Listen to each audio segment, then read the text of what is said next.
तुम्हाला एक सांगू का, ज्याचा जनिता मोठा असतो ते फार मोठा असते. या संप्रदायाचा जनिता काशीतला मालक आहे. शिरोमणी महादेव शिरोमणी महादेव शिरोमणी महादेव शिरोमणी एका जनार्दनी वैष्णव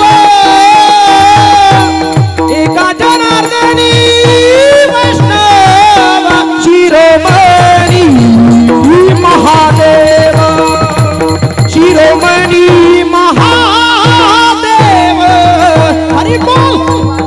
एका जनार्दनी वैष्णव एका जनार्दनी वैष्णव शिरोमणी महादेव शिरोमणी महादेव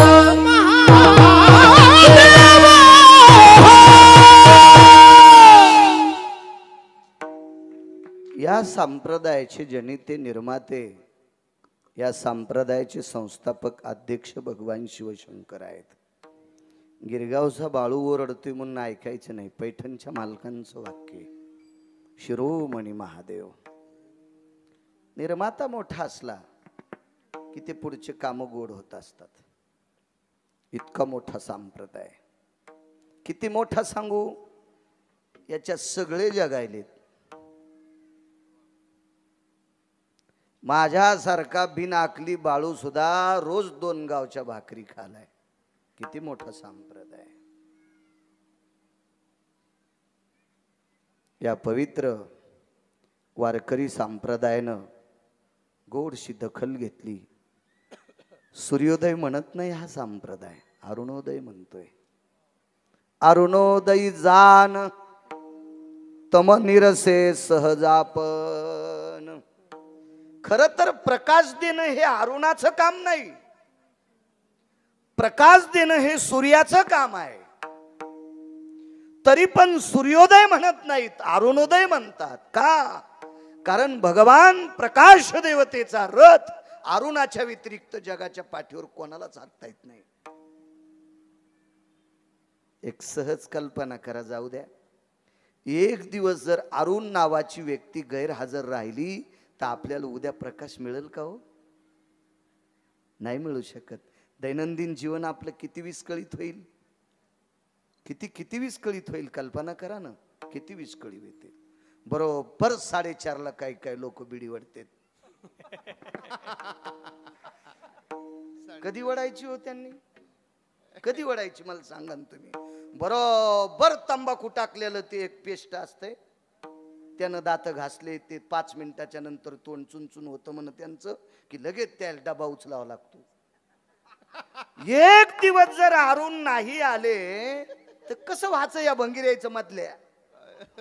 जाऊ द्या चांगल्यांचं. यती कधी उठेल, योगी कुठं उठेल, तपी कुठं उठेल, सिद्ध कधी उठेल, अनुरागी कुठं उठेल, नामधारक कधी उठेल ते ठरविल. कारण सूर्याला प्रकाश द्यायची ताकद यांच्यात आहे, यांचं काय अडत नाही. पण तुमच्या माझ्यासारख्या बैंगणीचं अडकत ना.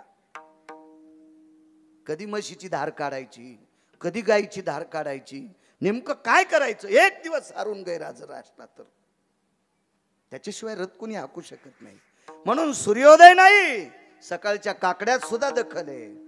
उठा अरुणोदय प्रकाश झाला, अरुणोदय प्रकाश झाला, घंटा गजरा गरजिनाला,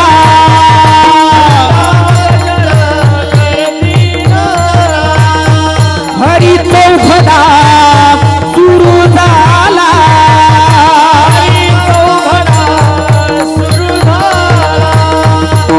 काकडारती समयाचा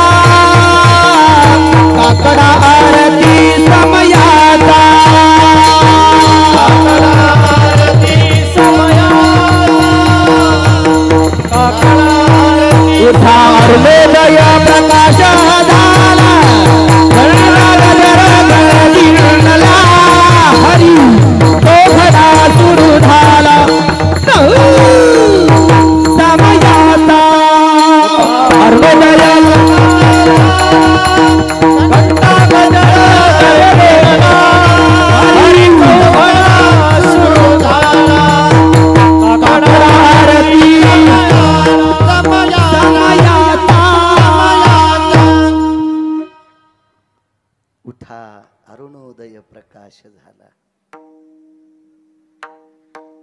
काकडा दशेला पोचल्याशिवाय म्हणता येत नसतो बरं गुरुजी.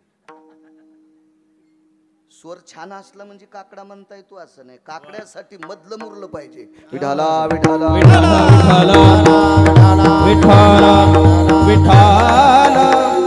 वैकुंठवासी माधव महाराज मगरांचं वाक्य काकडा जर त्या चालीत म्हटला तर त्या परिसरातलं धन कांड्या कांड्यानं वाढत आहे. इतकी सकाळच्या वारकऱ्याच्या संधीतली ताकद आहे. आणि तसा निळोबारायाचा दंडक आहे. अभंगाला स्वर लावणं आपल्या बापाची जागिरीच नाही. ती निळा मने नवरस देख जानती गायक विरळा ते. कारण अभंगाला स्वर लावण्यासाठी अभंगाची अर्थदृष्टी ठेवून अभंग वाचायचा, मग स्वर. काय काकडा महाराज. उठा अरुणोदय प्रकाश झाला. सूर्योदय नाही, अरुणोदय. का? कारण महाराज दात्यापेक्षा एखाद्या घरी जर आपण जेवायला गेलो ना तर माणसं मोठाडपणानं 4-2 हजार खिशात घालणाऱ्याला कधी गाडी उभी करतेत. पण पांचटा लक्षात ठेव, याची बायको ताब्यात होती म्हणून त्यानं तुला स्वयंपाक केलाय तिनं. हो, ज्याची बायको ताब्यात नाही का त्यानं बाहेरच सप्ते हाणाव.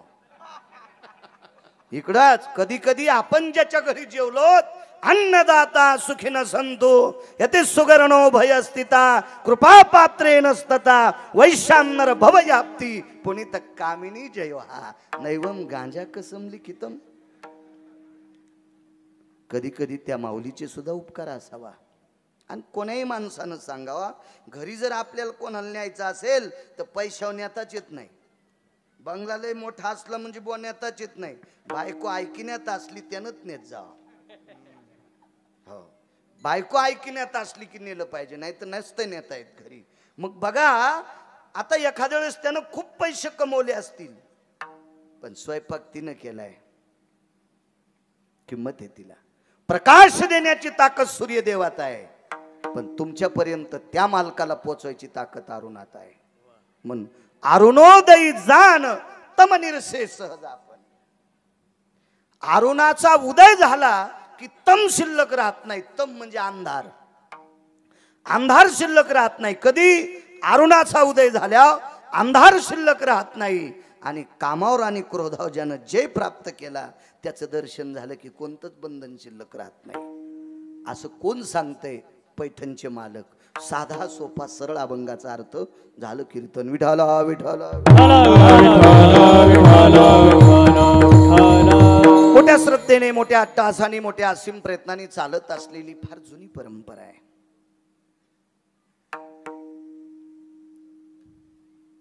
गावकरी मंडळी, चारठा सेलूत या ग्रामस्थांच्या वतीने एवढा मोठा ज्ञानयज्ञ, अन्नदानाचा यज्ञ, नामस्मरणाचा यज्ञ. खरं तर नामस्मरणाचा अखंड हरिनाम सप्ताह म्हणजे नामस्मरण. ज्ञानदान आपण नंतर म्हणतो, कारण आमच्या पुढे बसलेल्याला गाथे पाठ आहेत. आपण काय ज्ञान करणार आहेत? विठाला विठाला. पण नामस्मरणाचा यज्ञ आणि अन्नदानाचा यज्ञ चारठा शेलूद ग्रामस्थांच्या वतीनं चालत आहे. मला वाटतंय मागे पण एक यज्ञ झाला ना बुवा, एक आताचा हा सुवर्ण महोत्सव 2 वर्षापूर्वी. वा वा. याच्या अगोदर पुन्हा 2 यज्ञ झाली. एखाद्या मातीत ताकद असती. तुम्हाला एक सांगू का, काही काही ठिकाण फार दुर्मिळ असतात जिथं शिवजींचं अधिष्ठान स्नेहाचं आहे. स्नेह म्हणजे तेल. जिथं मारुतीरायाचं अधिष्ठान सुद्धा तेलाच आहे. आमच्याकडे यशवाडीला मारुतीराय स्नेहाचे. स्नेह म्हणजे तेल. आणि शनिदेवांना तर स्नेहच लागतं. स्नेहसूत्र वन्नी. वन्नी म्हणजे अग्नी, सूत्र म्हणजे वात, स्नेह म्हणजे तेल. तेलाचं अधिष्ठान आहे. जिथं मारुतीराय तेलाचं अधिष्ठान तिथं सर्व नवग्रह एकत्रित. भगवान सूर्यनारायणाचं अधिष्ठान तिथंच. नवग्रहापैकी एक शनिदेव तर इथं आहेतच. शिवजी सुद्धा 11वे रुद्र, तेही तेलाचंच अधिष्ठान आहे. असं एक आगळं वेगळं नाविन्य अधिष्ठान, आणि त्या अधिष्ठानात या तिन्ही देवांचं वास्तव्य, म्हणून इथं यज्ञ होतात. या मातीत ताकद आहे. चारठा शेलूद ग्रामस्थांच्या या पवित्र अंतकरणाला चालना या तिन्ही देवांची आहे. म्हणून एवढ्या मोठ्या उत्साहाने तुम्ही एवढं मोठं पारमार्थिक सूत्र भरवता. गावात जेवढ्या आडनावाची मंडळी असतील तेवढ्यांना कोटी कोटी धन्यवाद. सगळ्यांची नावं मला पाठ नाहीत महाराज, माफी असावी. सगळ्यांना प्रणाम करतो. गावातल्या ग्रामस्थ, आबाल, वृद्ध, तरुण सगळ्यांना प्रणाम करतो. या कार्यक्रमाला लाभलेले आशीर्वादाचं स्वरूप धर्माचार्य श्री श्री 1008 महामंडलेश्वर योगीराज दयानंद महाराज, माझ्यावर अतूट प्रेम करणारं व्यक्तिमत्व, श्री गुरु दयानंद महाराजांच्या चरणी प्रणाम करतो. तथा हरिभक्तीपरायण वैकुंठवासी उद्धव महाराज कोरडे, याच गावातलं रत्न, वारकरी शिक्षण संस्थेमध्ये माझ्या आळंदीत ज्ञानोबराय तुकोबरायच्या दरबारामध्ये विद्येचं अर्जन करत होते. कालाची मर्यादा आहे. उपजल्या पिंडा मरण सांगाते. महाराजांना जावं लागलं. तोही पवित्र पिंड याच मातीतला आहे. अशा परम पावन या ज्ञान यज्ञात तारखेच्या संदर्भात गावकऱ्यांच्या वतीनं, तरुणांच्या वतीनं, विश्वस्तांच्या वतीनं, कमिटीच्या वतीनं, सर्व ग्रामस्थांच्या वतीनं आदरणीय हरिभक्तीपरायण आमचे जनार्दन महाराज बोचरे बापू संपर्क करत होते. कथेची तारीख घ्यायला याच्यावर पण आलते, वरी समृद्धी हायवर आलते, तिथंच आडील त्या गिरगावकर. पण 2 दिवसाला सांगू म्हणूस तर आमच्या गेल्या 2-4 मथऱ्याच्या तारखा श्राद्धाच्या. एकदा गेली मग काय त्याला मला देता नाही आली. चला असू द्या, पण कीर्तनाची वर्णी टाकता येते. ज्ञानोबराय तुकोबरायच्या नामाची आहुती टाकायचा योग मला आला. माझं परम भाग्य. बोचरे बापू तुम्हाला सुद्धा धन्यवाद. मला असं वाटतं यजमान पद्धती आहे. आज जे यजमान आहेत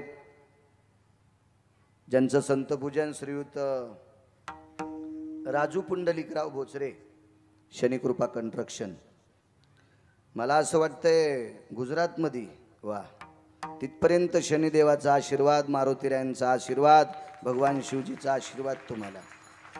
या लहानशा डोंगराच्या पायथ्याला वसलेल्या छोट्या खानी गावामध्ये ज्या व्यक्तीचा जन्म झाला त्या व्यक्तीनं आपलं आधिपत्य महाराष्ट्राच्या बाहेर दुसऱ्या राज्यात निर्माण करावं, असंच एक रत्न आदरणीय राजू पुंडलिकराव बोचरे, शनेश्वर कन्स्ट्रक्शनचे मालक, त्यांचं आज यजमानपद आहे. त्यांनाही धन्यवाद. आदरणीय हरिभक्तीपरायण आमचे सोमनाथ महाराज आहेत, त्यांनाही प्रणाम करतो. आदरणीय पंढरी महाराज परवाला भेटले होते, तुम्हालाही धन्यवाद. गावातले महिन्याचे, वा वा, तुमच्या चरणी प्रणाम. दुर्मिळ सापडतेत महिन्याला वारकरी. मी जातो दर महिन्याला, मला कमी दिसतेत लोक. वा, छान. तुम्हाला सुद्धा प्रणाम. कारण जे महिन्याला वारी करतो का त्याला नुसतं लांबून पाहिलं तरी पांडुरंगाचं दर्शन झालं असं समजी जा. विठाला विठाला विठाला विठाला विठाला विठाला. अशा लोकांचं पाहूनच मी पण हल्ली जावं लागलो. आता बऱ्याच दिवस झाले. आदरणीय अजय सुद्धा आहे, गरजा महाराष्ट्र चॅनल आहे त्याचं. या परिसरात बऱ्याच वेळेस माझ्यावर खूप प्रेम करणारे एक छोटे उद्योजक आमचे सातूनचे सोपानराव बिडवे, इथेच MIDC त्यांचा उद्योग आहे गावाकडे. त्यांनाही धन्यवाद. येताना त्यांच्याच गाडीत आलो मी. वाटरू फाट्यावर आमचं काढून दिलं घोडं. त्याला म्हणलं बघू उद्या हळदीचं टिपण लाव, हाय आपल्याला बसायला. शेतकरी आहे मी, वातावरण पांगलंय, हिशोबात करावं लागेल मला पण. सोपानरावला धन्यवाद. आदरणीय ब्रह्मवादिनी वाजिणारे शिवनाथ अण्णा आहेत. आधी करून त्याच्या बाजूला पुन्हा एक अण्णा आहेत, घेतो लक्षात येते. आदरणीय आमचे उकिरडे अण्णा सुद्धा आहेत. आदरणीय हरिभक्तीपरायण शिवाजी महाराज सुद्धा आहेत.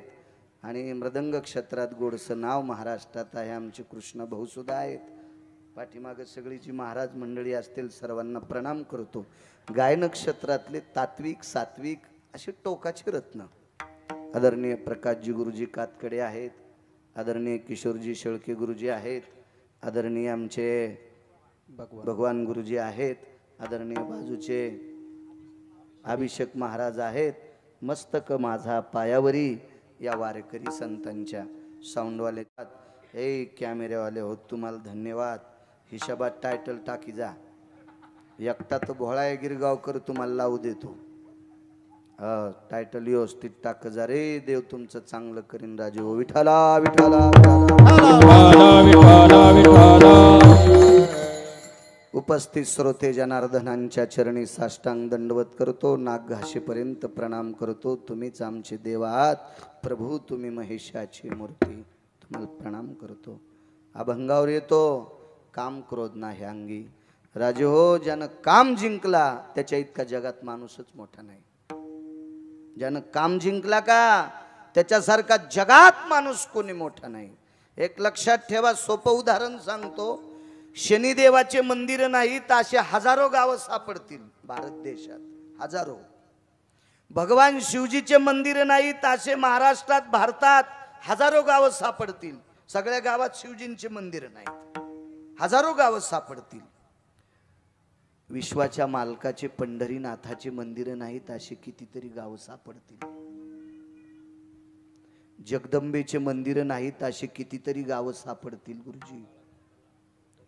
भगवान गणेशाचे मंदिर नाहीत असे कितीतरी गावं सापडतील. पण मारुतीरायाचं मंदिर नाही असे जास्त गावं नाही सापडायचे. एक अर्धा धरणातल्या खड्यासारखं सोडून द्या. शक्यतो मारुतीरायाचं मंदिर नाही असं गावच नाही. वस्तीवर पण मारुतीरायाचं मंदिर.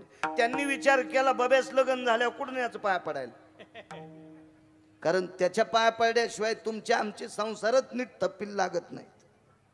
मग प्रत्येक गावात मारुतीरायाचं अधिष्ठान का, कशा करता? कारण विश्वाच्या पाठीवर काम जिंकणाऱ्या ठराविक लोकांपैकी एक नंबरचा कोण असेल? काळ घातला तो दर. क्या बात आहे. काळ घातला तो दरी. काळ घातला तो दर. काळ घातला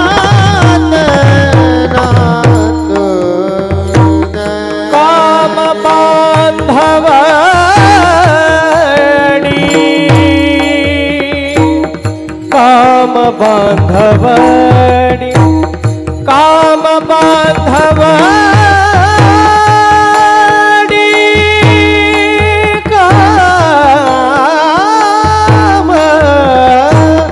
काम बांधवडी, काम बांधवडी. काळ घातला तो दरी. काळ घातला तो दरी. काम बांधवडी,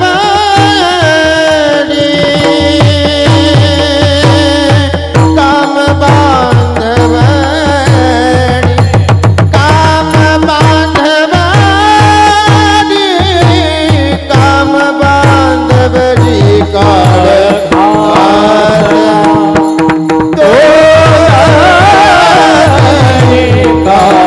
घातला तो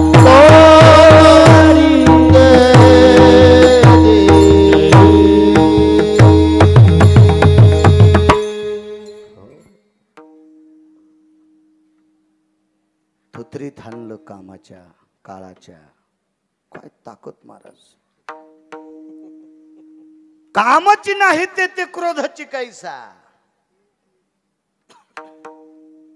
काय कामावर जय प्राप्त केला ते मारुतीराय. आणि विश्वाच्या पाठीवर काही ठराविक लोकांची यादी, त्याच्यातलं एक नंबरचं व्यक्तिमत्व काम जिंकणारं कोण असेल तर ते मारुतीराय आहेत.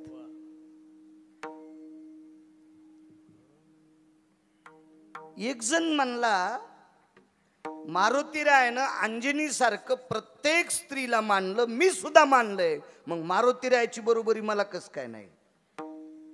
श्रुतीशास्त्रानं सांगितलं, मारुतीरायानं कामाला जिंकलं, तुम्ही कामाला जिंकलं, पण तुम्ही लक्ष्मीला नाही जिंकलं. तुम्ही पाया पडल्यावर पैसे घेतात?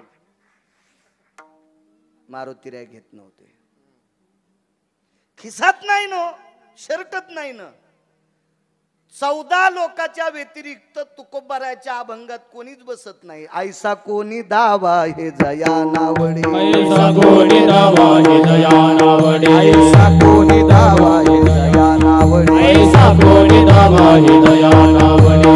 त्या पुत्र घोडे दाराधन, पुत्र थोडी दाराधन, पुत्र घोडे दाराधन. ऐसा कोणी दावा हे जया नावडे, ऐसा कोणी दावा हे जया नावडे. पुत्र घोडे दाराधनी, निज पुत्र थोडे दया नावडे, ऐसा कोणी दावा दया नावडे.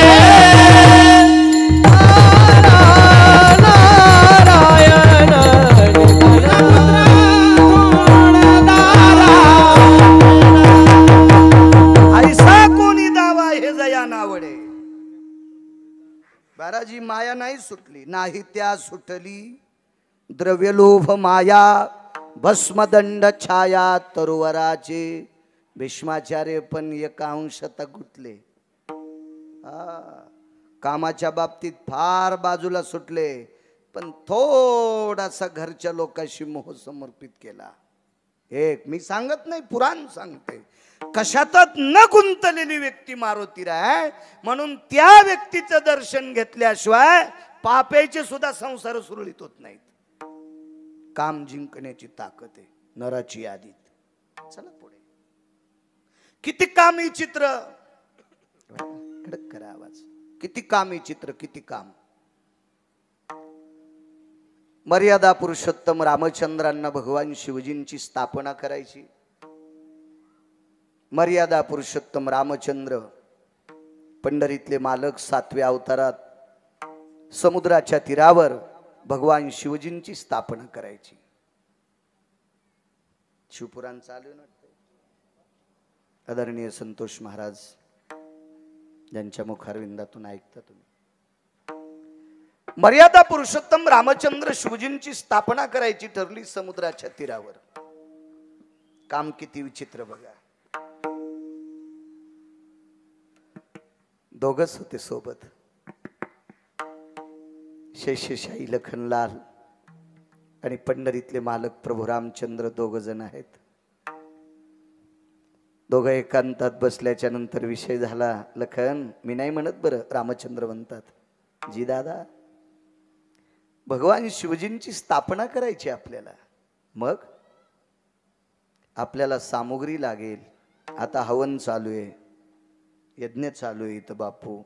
किती तीळ लागतील, किती जव लागतील, किती अक्षदा लागेल, किती सुपाऱ्या, किती हळकुंड, किती बदाम, किती खोबरं, किती खडी साखरेचे खडे, हे सगळं लिहून दिलं भूदेवांनी.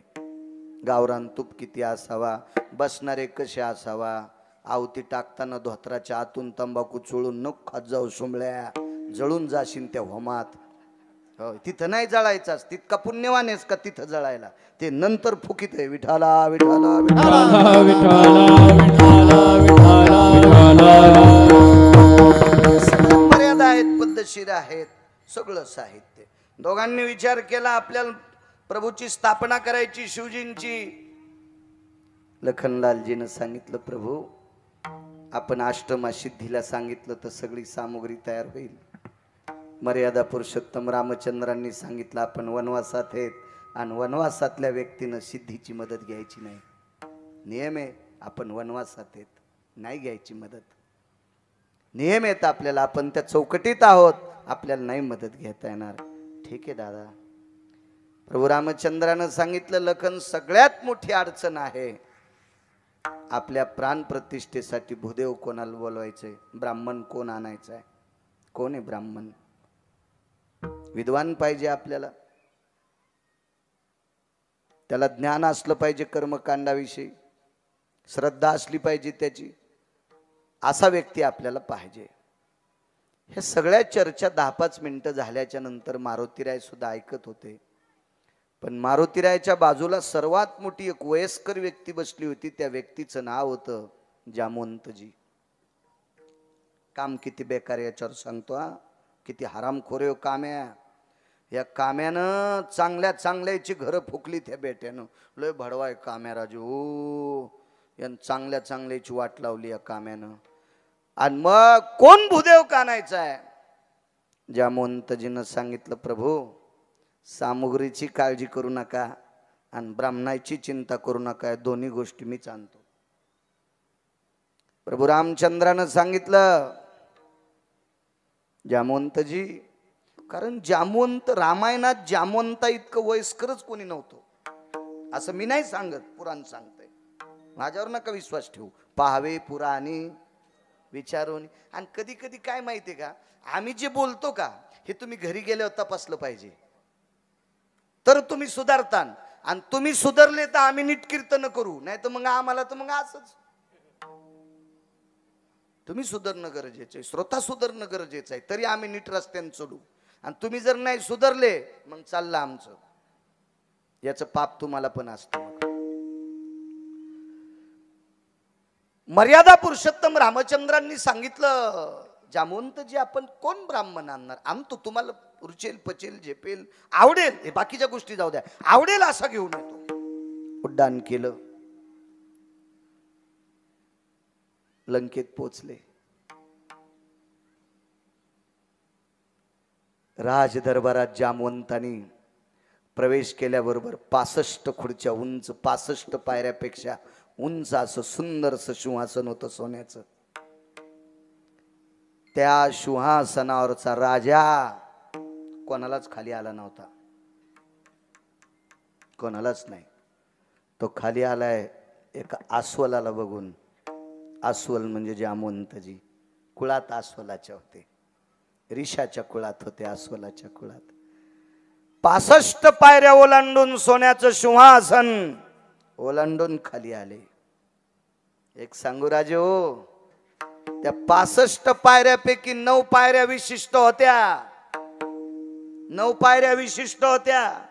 त्या 9 पायऱ्यापैकी मंदिरातले मालक सुद्धा एका पायरी खाली होते.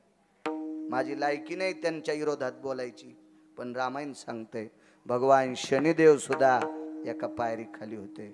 काय राजा असेल होते, त्याला ग्रहाची सुद्धा किंमत नव्हती गुरुजी. इतकं वश केलं तर त्या राजाने, इतकं वश केलं तर इतकं वश. तार तार तार तार तार तार खाली आलेला आहे.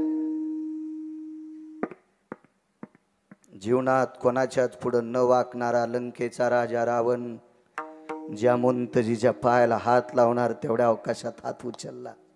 राजे काय आमच्या सारख्या पशुचं दर्शन घेता. लंकेश मी पशुए पशुए रीस आहे, मी अस्वले लंकेश. काम किती हरामखोर सांगतोय. म्हणून कामाच्या जर सलाम. काम म्हणजे तुरी कापणं, गहू कापणं, बराची खाणं हे नाही. काम म्हणजे वासना. विठाला विठाला विठाला विठाला विठाला विठाला विठाला. कधीच न वाकणारा रावण वाकू लागला. पायाला स्पर्श करत होता, हात लावू दिला नाही. एक जणाने विचारलं, जामवंतजीच्या पाय का पडत असेल रावण. रावणाच्या आजोबाचे मित्र होते जामवंत. आणि जामवंतजीनं राजकारणात रावणाच्या आजोबाला फारसं मार्गदर्शन केलं. म्हणून रावणाचे आजोबा रावणाला जामवंताविषयी फारच मोठं सांगायचे. योग आलाय, आपल्या आजोबाला मदत करणारी व्यक्ती आज आपल्याला भेटली. प्रणाम काकाश्री. काय सेवा करू नकोय काय. बसता का सिंहासनावर. नाही, आम्ही जंगलातली माणसं आहेत. आम्हाला सोन्याची सिंहासन काय करायची. सामान्य चपरा की कोळी. आम्ही जंगलातली माणसं आहेत, रानटी माणसं आहेत. आम्हाला ते सिंहासन नकोय. माझं एक काम आहे. रावणानं सांगितलं, आणि तुमचं काम सांगायला तुम्ही स्वतः आले. मला चिठ्ठी पाठवायची असती, मी काय काम आहे ते विमानात पाठीलं असतं. मोठी माणसं असतात. जामवंतजीनं सांगितलं, नाही काम आहे. काय काम. भगवान शिवजींची स्थापना करायची. रावण 20 डोळ्यानं रडत होता. कारण रावणाचं आराध्य दैवत गोड सदैवत कोण असेल तो भगवान शिवशंकर होते. रडू लागला रावण. जामवंताने विचारलं, लंकेश रडता? रावणानं सांगितलं, काका दादा काय पदव्या लावता येतील तितक्या. माझ्या अंतःकरणाच्या मंदिराची स्थापना आहे, माझ्या हृदयाची प्राण प्रतिष्ठा आहे. भगवान शिवजी माझं हृदय हृदय. चला कधी करायची? मुहूर्त काढलंय का? होय.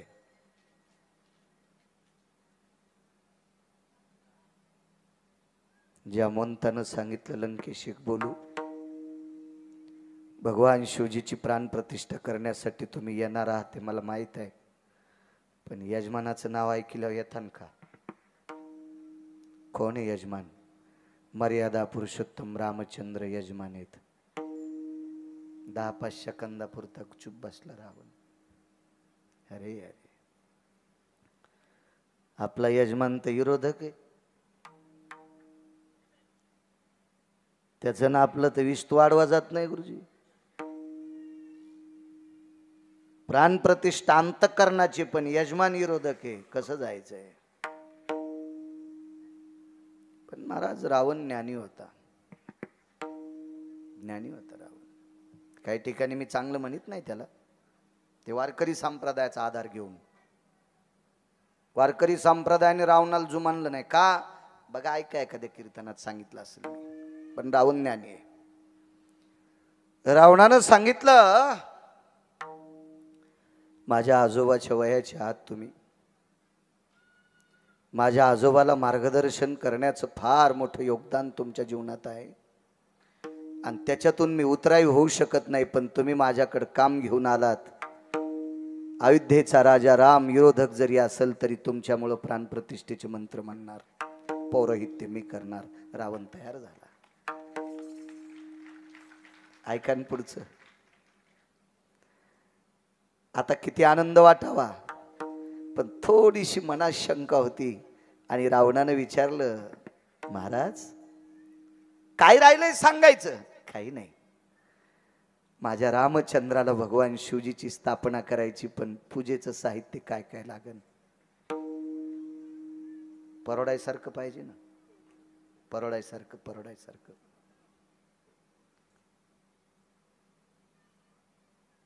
कुंकू किती म्हणले? पाव किलो बस होते, कारण कोणीच लाईत नव्हतं. बदाम किती? तर 24 किलो. कसं परवडायचं मला सांगा. रावणानं विचारलं, तुम्ही ह्या सामानाच्या बाबतीत इतका खेद शंका का? काही नाही, जसं तुमचं शिवजी दैवत आहे तसं माझं दैवत राम आहे, आणि ते राज्यात नाही, ते जंगलात आहे, घरी नाही.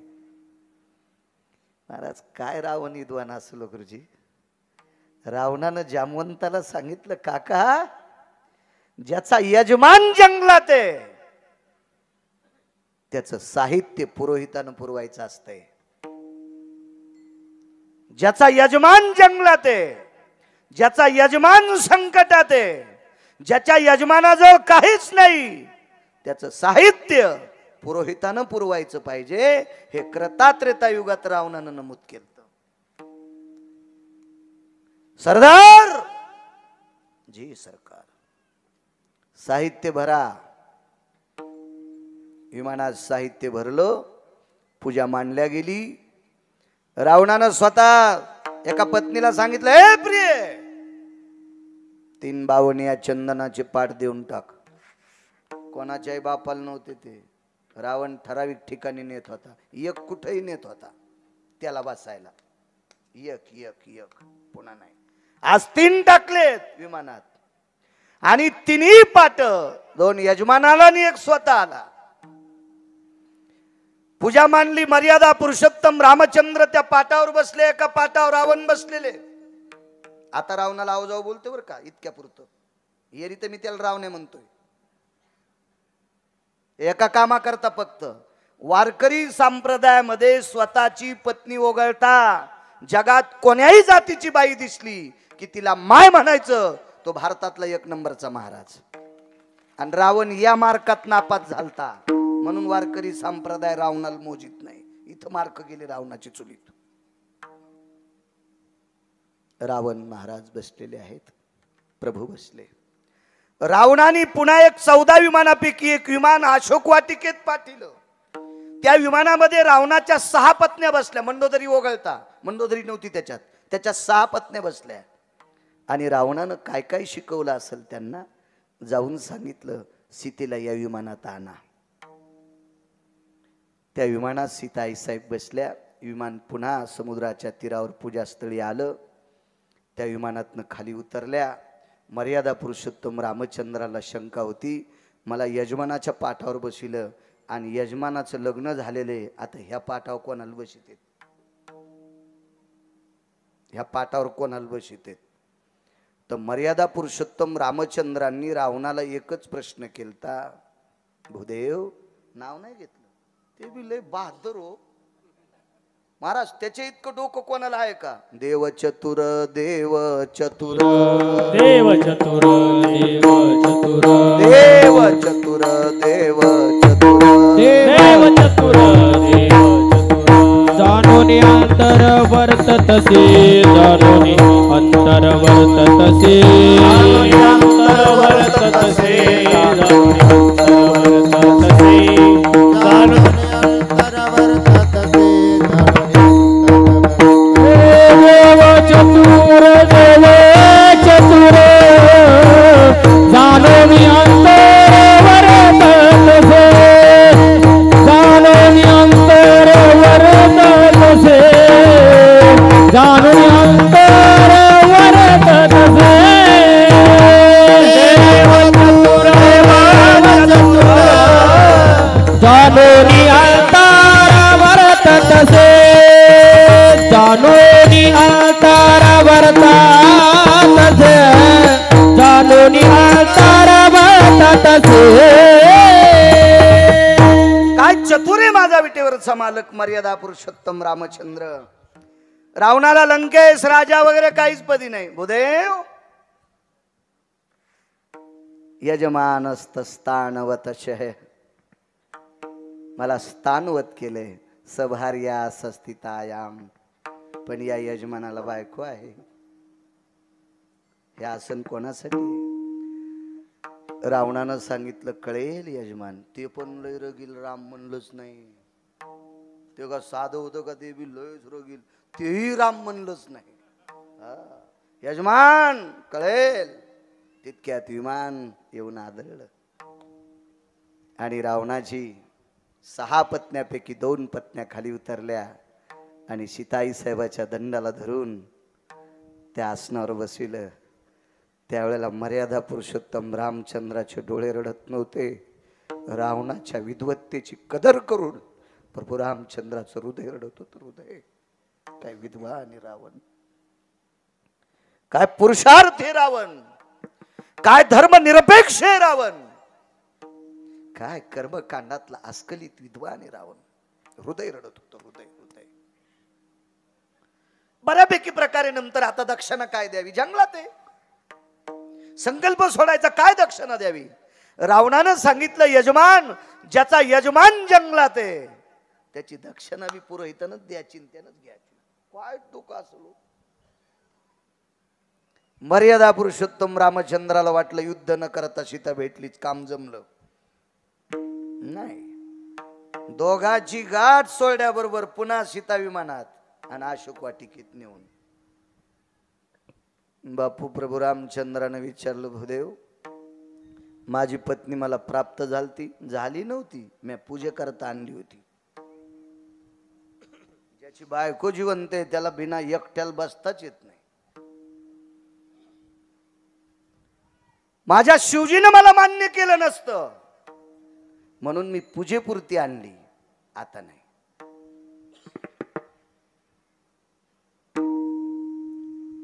कालांतराने रावण मृत्यू पावला. यमधर्माच्या दरबारात रावणाला अधिष्ठान प्राप्त झालं. मंदोदरीची खना नारळानं वटी यमधर्माच्या धर्मपत्नीनं केली. महाराज वैकुंठातनं दोन्ही देवता पाहत होत्या. लक्ष्मी आईसाहेब पाहत होत्या आणि विटेवरचे मालक सुद्धा पाहत होते. रावणाचा पुरुषार्थ पाहून जगाचा बाप रडत होता. आईसाहेबाचं अंतःकरण रडत होतं. प्रभू, मी अशोक वाटिकेत असताना सुद्धा पूजेसाठी लंकेशानं इथपर्यंत आणलं. हे दोन्हीचा कर्तव्याचा भाव रडत होता. पण सीताई साहेबांनी सहज एक वाक्य वापरलं, मारला का? मारला कशा करता? विश्वाच्या बापानं सांगितलं, सीते मला विचारू नकोस, तू श्रुतीला विचार. आणि न्याय श्रुतीकडे असतो. श्रुती जगातली पहिली पत्रकार. आणि श्रुतीला ज्या वेळेला लक्ष्मी आई साहेबांना विचारलं, माय माझ्या मालकासाठी एवढं काम रावणानं तिथं गोड करावं तरी मारला का? श्रुतीनं सांगितलं, आई साहेब याचा काम उतवालता. पहा त्या रावणा काय झाले. किती मोठा रावण. परस्त्री पेहरी छुरी मत लगावे अंग, दशशीर रावण के गए पर नारी के संग. इतका कामी चित्र, इतका कामे हरामखोर, ज्याच्यासाठी देवाचं अंतकरण रडावा. पण त्याच देवानं कामाचा गुरुळा घेतलेल्या रावणाला 2 वाजून 18 मिनिटाला आपटू आपटू आणलं. इतका कामी चित्र. विठ्ठला विठ्ठला विठ्ठल विठ्ठल विठ्ठल कामानं चांगल्या चांगल्यांची फजिती केली. कामाजी कोतवालयाने नाडिले बहुतासे, कोतवालयाने नाडिले बहुतासे. हरिहराचे अब्रू घेसी भय नाही त्यासे. हरिहराची आबरू घेतो भय नाही त्यासी. जमदग्नी दुर्वास नाडिले महान महान ऋषी.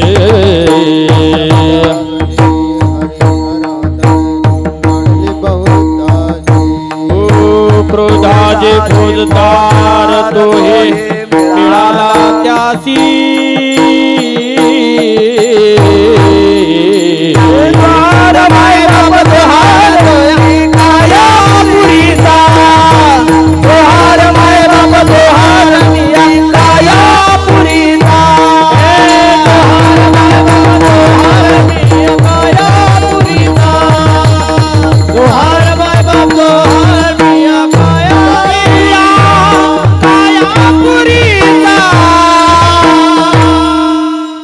कामाजी कोतवालियाने नाडिले बहुताशी. हरी हर मालक आणि हर म्हणजे काशीतले मालक, दोघांची बेजारी केली. महाराज नालायक जालिंदराला मारण्यासाठी विश्वाच्या मालकाला 2 वानराचं साह्य घ्यावं लागलं. पवित्र तुळशी सारखी वृंदा. महाराज विश्वाचा बाप 350 तीर्थापैकी एका तीर्थात दगड होऊन पडला. पंढरपुरातला मालक, त्याला गंडकी नावाचं तीर्थ म्हणतात. काय काय अवस्था, काय काशीतल्या मालकांची परिस्थिती. त्रिशूळ गेले, डमरू गेले, गेले व्याघ्रांबर ग. दिगंबर रूप झाला झाला पंचानन ग. याच्या पलीकड भिल्लिनीच्या पाठी लागे लागे पंचानन ग. इतकं काम. हरिहराची आबरू घेतो भय नाही त्याशी. हरिलाई आणि भगवान शिवजीला सुद्धा बेजार केलं. जमदग्नी दुर्वास नाडिले मान. कोण जमदग्नी? महाराज त्या साधूची सेवा केल्याच्या नंतर एवढं पातिव्रत्येचा पुरुषार्थ टोकाला गेला तर पदरात पाणी येत होतं. पण पाण्यातल्या माशाचा संसार पाहिला. पदरात पाणी येणं बंद झालं. मुलाला बोलवलं आणि डोकं कापून टाकलं. त्याला जमदग्नी म्हणतात. कोण? दुर्वास. पांडवांना छळण्याकरता निघाल्या. पंढरपुरातल्या मालकाचा डोक्यातला घाम पायात येतोय. एवढा मोठा अधिकार दुर्वासाचा. त्या दुर्वासाला सुद्धा बेजार केलं. चांगल्या चांगल्याला तर 4-2 अभंग पाठ करणारे कशाला येड्यावानी करायचं. अरे दुर्वासा सारख्याला, जमदग्नी सारख्याला नाही. मला 150 ज्ञानेश्वरीच्या मुकाट्या बस. तू बंधी जरी ज्ञानेश्वरी पाठ केलीस ना, काम जिंकला तरच ज्ञानेश्वरीचा फायदा. तू गाथा जरी पाठ केलास ना, काम जिंकला तर गाथ्याचा तुला फायदा. नाही तर अद्याप नाही. सर्दीच्या गोळ्या घेतल्या आणि चिचाची गोळे खालाय, कशी सर्दी राहील. सर्दीच्या गोळ्या घेतल्या आणि उजळ्याला ताक प्यालाय. कशी सर्दी राहील? सर्दीच्या गोळ्या घेतल्या आणि रात्रभर पाण्यात बसला. सुंबळेस कर तू, तुला आखलीचा कांदा आहे का? तुझी सर्दी कशी राहील? पथ्य महत्वाचं आहे. तुम्ही काय पाठ केलंय त्याला एकमेव पथ्य आहे, ते फक्त काम. विठाला विठाला विठाला विठ्ठला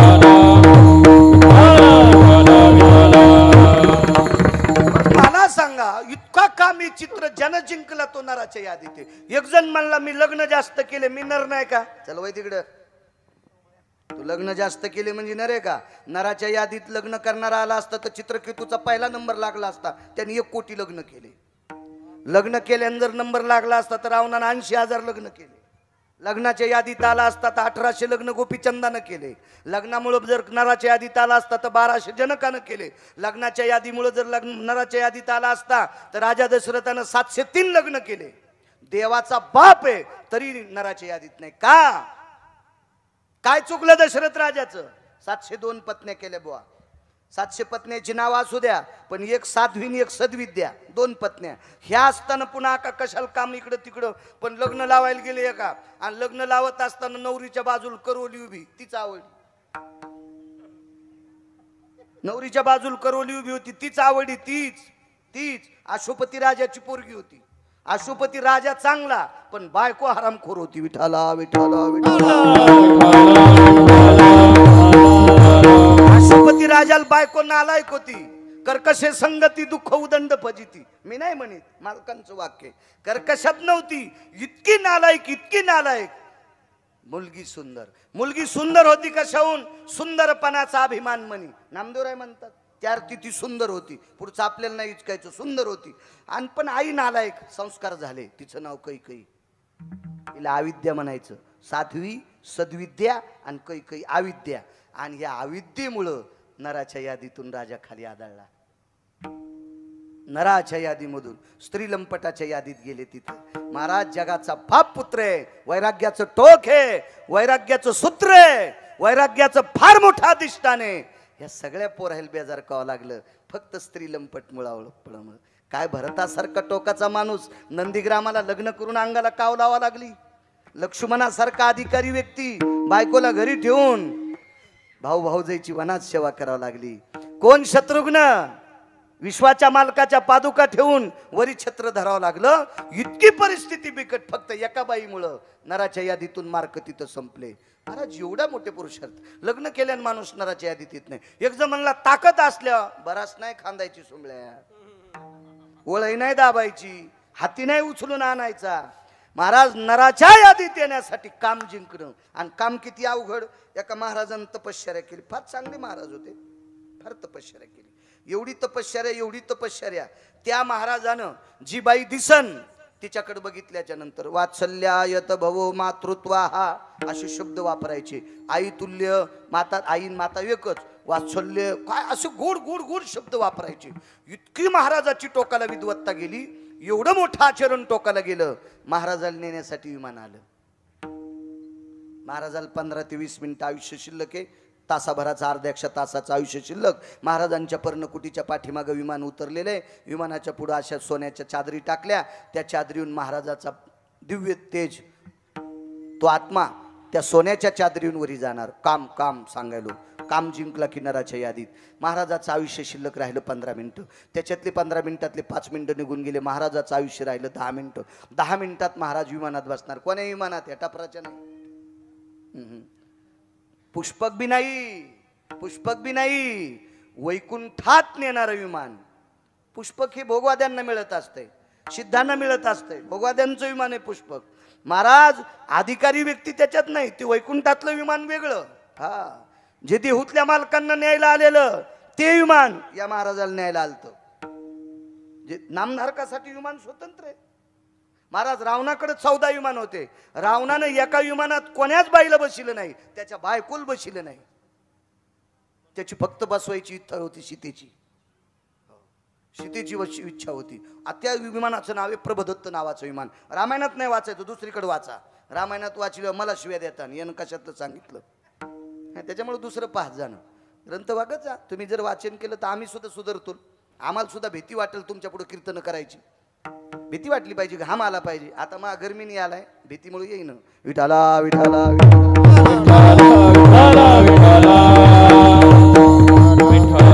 कारण बोला कूलर यायला कूलर मलाच नाही लावलं. जिल्ह्यापेक्षा तालुक्यात मोठा झाला. पण असू द्या, कधी कधी काही दिवस सुनाचे असतात, काही दिवस सासूचे असतात. आज आपले दिवसच नाहीत असं समजायचं. विठाला विठाला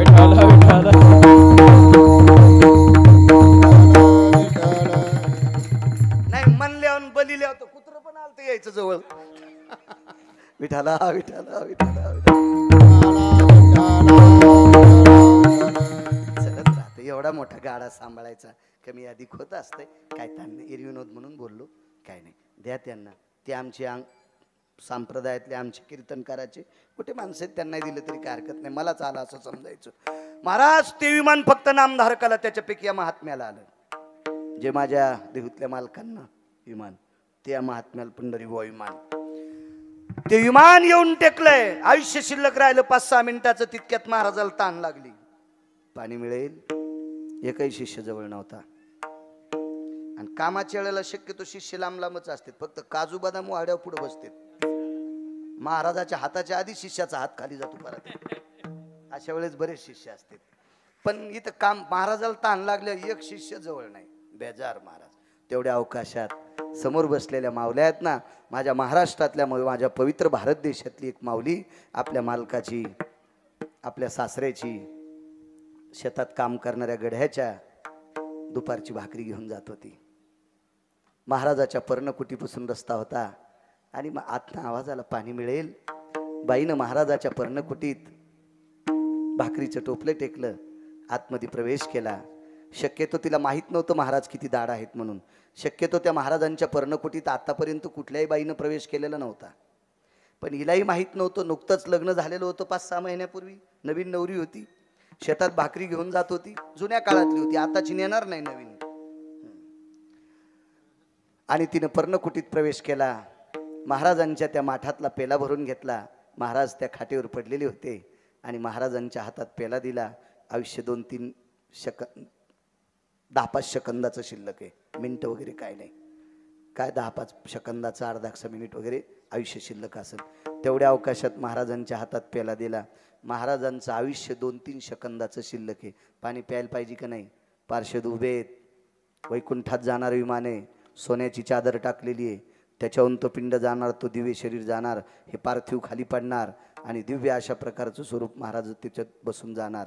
पण महाराजाच्या शेवटच्या 1-2 सेकंदात महाराजाच्या अंतकरणात पाप आलं. ही तरुणपणात भेटली असती तर ही सोबत लग्न केलं असतं. चादरी, विमान, डोगरचं पापण खालच्या पापणाला चिटकतंय तितक्या अवकाशात आकाशात, आणि महाराज खाली बसला. महाराज ज्याच्यासाठी वैकुंठातलं विमान येणार त्याला जन्म घ्यावा लागला.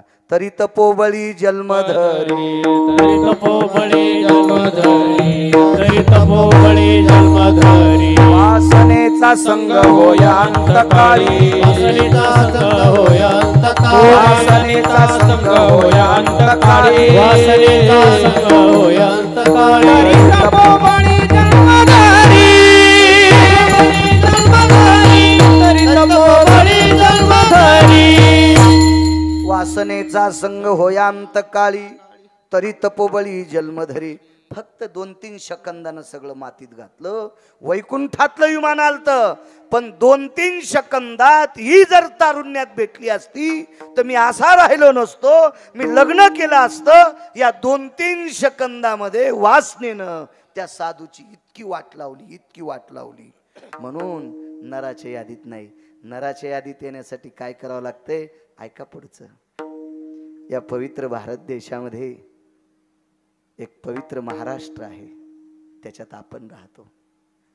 या पवित्र संस्कृती संपन्न भारत देशात एक पवित्र महाराष्ट्र आहे आणि त्या पवित्र महाराष्ट्राच्या मातीत आपण राहतो. या महाराष्ट्राच्या मातीला लाभलेला भारतीय संस्कृतीतला वेदशास्त्र पुराणाच्या मतानुसार 5व्या क्रमांकाचा राजा, त्या राजाचं नाव आहे रयतेचे राजा छत्रपती शिवाजी महाराज. परवाला बार्शी परिसरात गेलो मी. मला तिथे एक भगवान शिवजींचं मंदिर पाहायला भेटलं मंदिरामध्ये. आणि त्याच्यानंतर या चारठा शेलूतमध्ये महाराज मंदिरामध्ये शिवजींचं मंदिर पाहायला भेटलं माझ्या रयतेच्या राजाचं. तुम्हा तरुणांना कोटी कोटी धन्यवाद. महाराज धर्मनिरपेक्ष राजा आहे, विचारवंत राजा आहे, शीलवंत राजा आहे, चारित्र्य संपन्न राजा आहे, कर्तृत्व संपन्न राजा आहे. असा हा 5व्या क्रमांकाचा लाभलेला भारत देशाला राजा. राजाला 8 पत्न्या, 8. पण एके दिवशी राजाच्या स्वागताकरता एका चुकीच्या माणसानं याच महाराष्ट्राच्या मातीतील या पवित्र भारत देशातील एक दिव्य तेजस्वी स्वरूप संपन्न कन्या बंद केली. राजांना निरोप झाला. राजाने महिलांच्या साह्यानं त्या खोलीतनं बाहेर काढलं. तिची खणा नारळानं ओटी भरली. 8 पत्न्यापैकी एका पत्नीनं हस्तिदंताची पालखी होती, त्या पालखीत बसवलं. तिला रेशमाच्या पडदाण्या लावल्या. पाठीमागं 4 आणि पुढे 4 असे मल्ल, 8 मल्ल, 10-15 चोपदार भालदार सगळी काही. आणि राजाने सगळ्यांना सांगितलं हिला नेऊन घाला. ती कल्याणच्या सुभेदाराची सून होती. कविता म्हणणं नकोय, तरी पण तुम्हाला कळावं याच्याकरता म्हणतोय. काळ्या रात्री चमकत होतं जिच्या रूपाचं ऊन, अशी देखणी होती एका मुस्लिमाची सून. महाराज अमावस्याच्या रात्री जिच्या अंगाचा प्रकाश पडला होता, एवढी तेजस्वी सुंदर होती. पण तिला पाहुनी आई म्हणाला, तिला पाहुनी आई म्हणाला, राजा तो शिलवान. महाराज इतकी सौंदर्यवान की अमावस्याच्या रात्री जिच्या अंगाचा प्रकाश पडतोय ती सुंदर किती असेल. याच्या पलीकडे जाऊ द्या सौंदर्य. ती जर नुसती नजर कैदेत ठेवली असती ना, तिला स्पर्श नका करू द्या, नका स्पर्श करू द्या. राजाच्या अंतकरणात ते पाप नव्हतं, छत्रपती शिवाजी महाराजांच्या अंतकरणात ते पाप नव्हतं. पण तिला जर नुसतं नजर कैदेत ठेवलं असतं तर 4 पातशाह्याकडनं प्राप्त हरण झालेले 6 किल्ले पुन्हा परत भेटत होते, परत भेटत होते. पण राजा कोणाला म्हणतात महाराज, नर कोणाला म्हणायचं?